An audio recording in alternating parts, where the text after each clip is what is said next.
First thing I always do when I've turned on the thing, before I do anything else, is I just smell it. Make sure I don't smell any propane.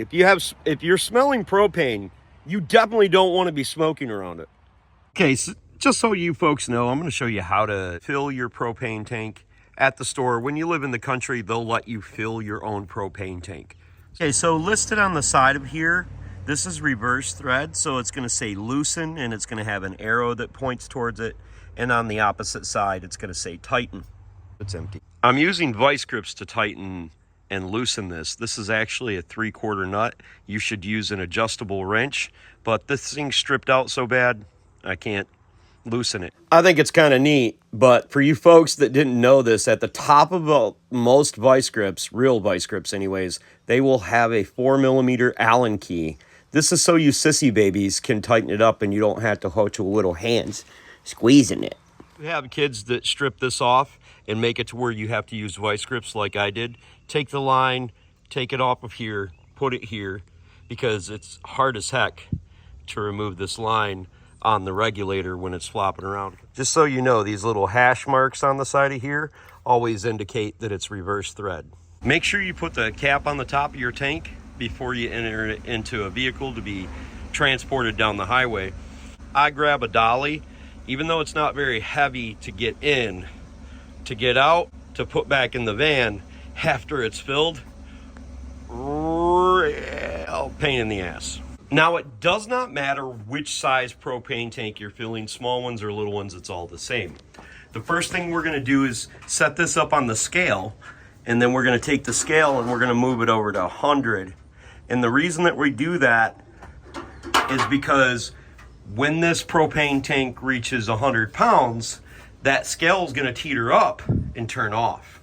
Most places aren't going to allow you to do this, but they do here at our country store because, well, we live in the country and we're not idiots.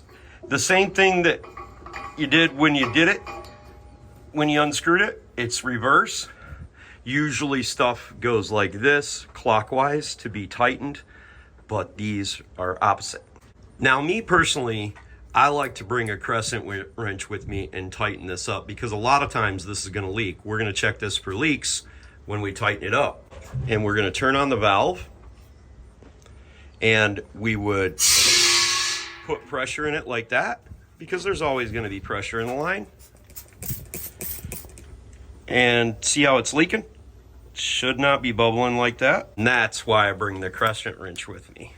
If you do not use these properly, as you turn it, wiggle it and keep spinning that right there if you don't have the exact style wrench.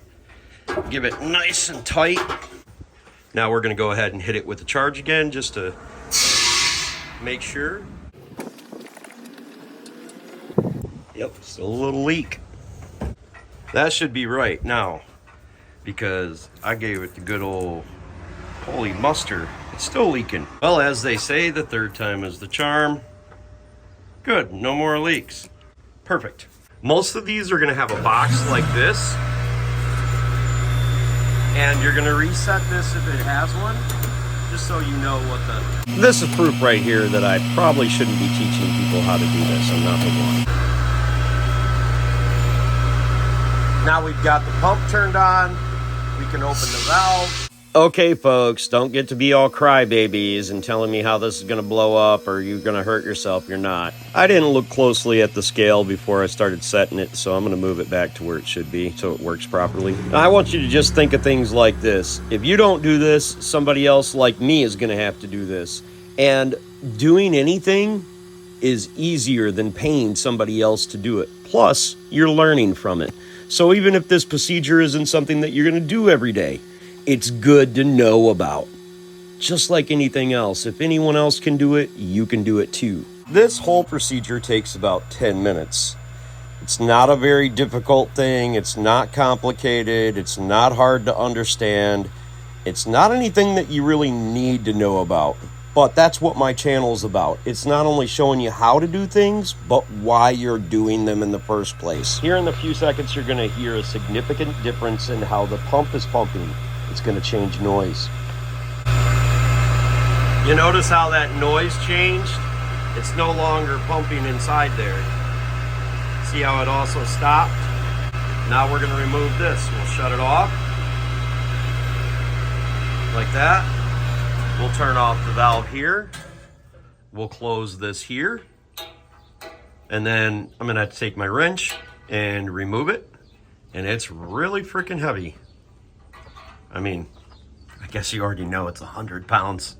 Be mindful when you loosen this, there's going to be some that escapes between here and here. Loosen this up. And I did that off camera, so that's why you couldn't hear it. You're going to smell it a little bit too. It's so loose, you can just unscrew that by hand. And no matter what you do, don't smoke while doing this, okay?